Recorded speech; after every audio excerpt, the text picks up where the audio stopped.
also in politics, in economics, and so many other areas, even in religion. I can talk about religion because I'm in the middle of one. So we want to get rid of the corporate, phony, cheating aspect of religion, which demands, which has the need for a local distributor, a local franchise, a local temple or church, and go direct from the student to the guru with no intermediary. We cut out all the middle management, cut out all that local distribution, cut out all the cheating business. Why should we spend so much time and effort and money just to maintain a temple in a particular city when anybody can get on the internet and attend the satsang here? When anybody can go to the website and take any of the courses or read any of the scriptures? You see? It's disintermediarizing. Anti-disestablishmentarianism, mysticalistic. You get what I mean? We're cutting out the middleman. And this is a revolution because in the past, the main profit was made by the middleman. And that's why the system is crashing. It's not fair. It's not good. There's too much exploitation. And so the people who actually create the value were being cut out of the profit of their work. You see, and that's not right. It's not fair. So the karma, the bad karma of the old system has finally caught up with it. And now the whole thing is crashing. So we are in the forefront of creating the new system that was going to replace it. But first, the old system has to completely crash. You see? We're not going to come out and say, you know, like the Bolsheviks, oh, we have this new way of government that's really much better than the old Tsar. You know, now you join our party and then we'll take over. It'll be wonderful.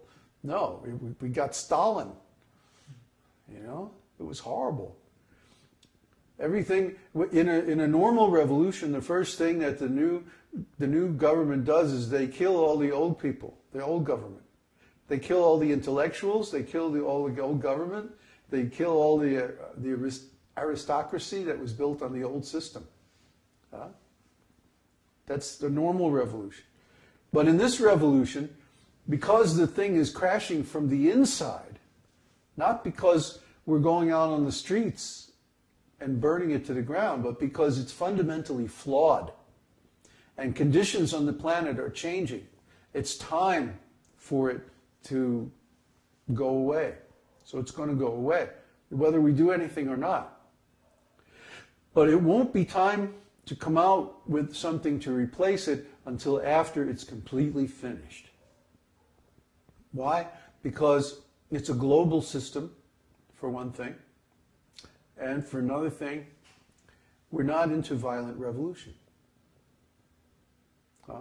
The violence is on the side of the rascals. The violence is on the side of the old way of doing things, exploiting people and taking the value of their labor away from them. That's violent. That's exploitive. It hurts people. And now we're reaching the end of that because people are out of resources. How many people own their own land? How many people own their own house? How many people fully even own their own car? Most of them are stuck with payments. You go to college and then you have to pay for the next 20 years. So many loans. You know, so how can a person, nobody is free. Nobody even owns the ground that they live on. And if they don't pay, even if they do, if they don't pay their taxes, that can be taken away from them. So just see, do we have any freedom in this corporate world? No, not really. We're slaves to all these corporate, these fictitious entities. You know, this is not the Vedic system. The Vedic system means everyone owns their own land, their own home. or at least the family as a group owns it, or if they have a spiritual community like we do, the community owns it. So that resources are shared, first of all, among groups of people. Not that everybody has to have their own refrigerator, their own kitchen, their own TV, their own car, their own everything. That's just an excuse to produce and sell more stuff that people don't need. Instead, there'll be like one community kitchen shared by everybody. And that way you get the result or the benefit of the economies of scale. You only need one refrigerator. You only need one stove, one mixer or whatever. And many, many people can share that. There's no need for everybody to have their own thing. Another thing is that the community owns the property. You see? So we can manage our property, we can manage our community according to our philosophy, and others can manage their community according to their philosophy. You know, and may the best community thrive and prosper. Right? And if any of them are doing things the wrong way, then they won't make it. Sorry, too bad. You see? But what we have now is wrong because it takes one way of doing things and imposes it on everybody. And that means there's no fair trial to see whose way is actually best. See? As long as you conform to the way the system is run, even if you're complete rascals, you can get along. And this is what's going on. So the difference between the rascals and the people who have the truth is not very clear, because even the rascals, they have food and a place to stay and money. In fact, they usually do better than good people, than honest people, because they also believe in the big lie. That's another topic. What I'm trying to get at here is that we welcome the opportunity to actually be independent and self-reliant. We welcome the fact that the system is crashing, because it's going to give us an opportunity to show what we can do. It's going to give us the opportunity to show that when people can select their occupation, for example, based on their personal qualities, that they do better, they produce better quality work, and they're happier than if they're forced into a particular occupation by social, economic, or educational needs. And another thing, that when people have spiritual culture and authentic spiritual training and life, that they're happier and they work harder and they do better. They actually take care of the people around them in a much better way than if they're just after some materialistic gain. See, we're going to see this whole materialistic system is going to crash. It's already going to happen. It's already actually finished. It's just coasting on its momentum now. But it's actually dead. It's dead. It's been dead for some time, for some years. When the rascals in ISKCON offended Srila Prabhupada, that was actually the end of the Western civilization.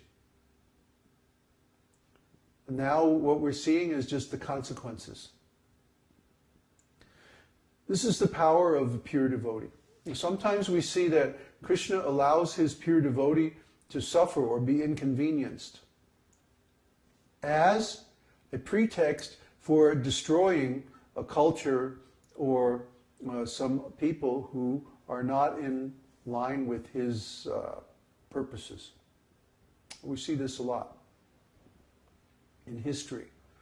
For example, when Jesus Christ was here, he was inconvenienced by his relatives, actually, the Jews, the rabbis.